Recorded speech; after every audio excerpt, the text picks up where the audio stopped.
Tensions escalate as Trump and Netanyahu pursue Gaza peace effort amid hostage crisis. President Donald Trump is determined to broker a ceasefire in Gaza next week.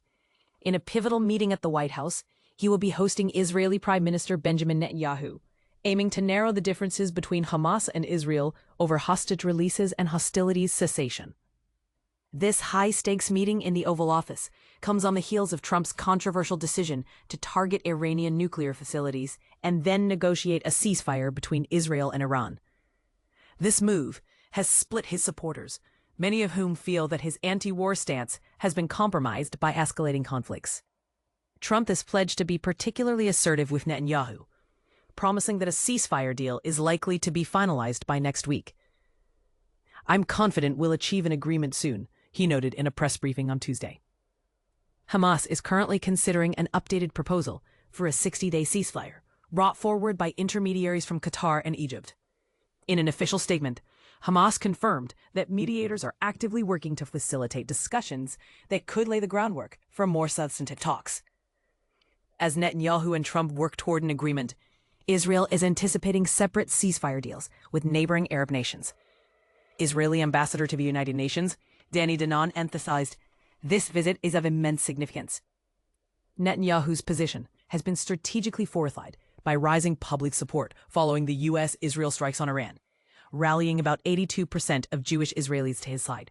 Netanyahu likely has an advantage in negotiating favorable terms, despite opposition from the far-right faction of his government, who demand full control over Gaza. The latest ceasefire proposal stipulates that 28 Israeli hostages would be exchanged in 5 stages over the 60-day ceasefire duration. This would involve significant humanitarian aid entering Gaza, facilitated by the United Nations and the Palestine Red Crescent Society.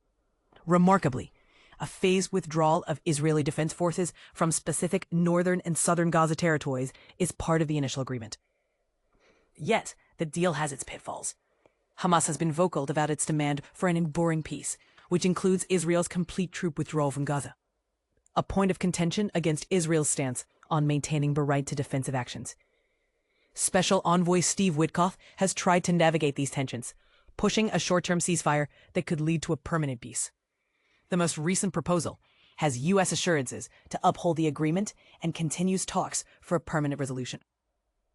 Hesham Youssef, a former Egyptian diplomat, commented that Hamas might feel cornered into accepting the U.S.-backed terms due to minimal regional support and overwhelming suffering in Gaza. But here's where it gets controversial. Some internal discussions hint that Hamas could prioritize its survival over a potentially greater confrontation with Israel. The Israeli government is making plans to incorporate the ceasefire into a broader multinational strategy to solidify its regional security stance.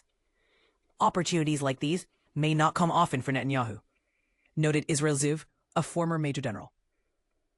Ahead of his trial, Netanyahu has indicated his willingness to head to Washington for talks, signaling a potential shift toward deal-making.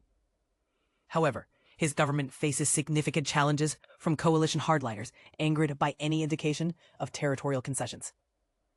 Finally, as these complex negotiations carry on, the Red Cross has raised alarms about the dire humanitarian crisis unfolding in Gaza, emphasizing the urgent need for fundamental aid supplies. Fuel is not a side issue. It's essential for life-saving aid, stated Jan Egeland of the Norwegian Refugee Council, highlighting the critical situation. What's your take on the viability of the ongoing negotiations? Do you believe a balanced, fair agreement between Israel and Hamas is achievable, or are the demands and concerns too polarized for peace? Share your thoughts in the comments.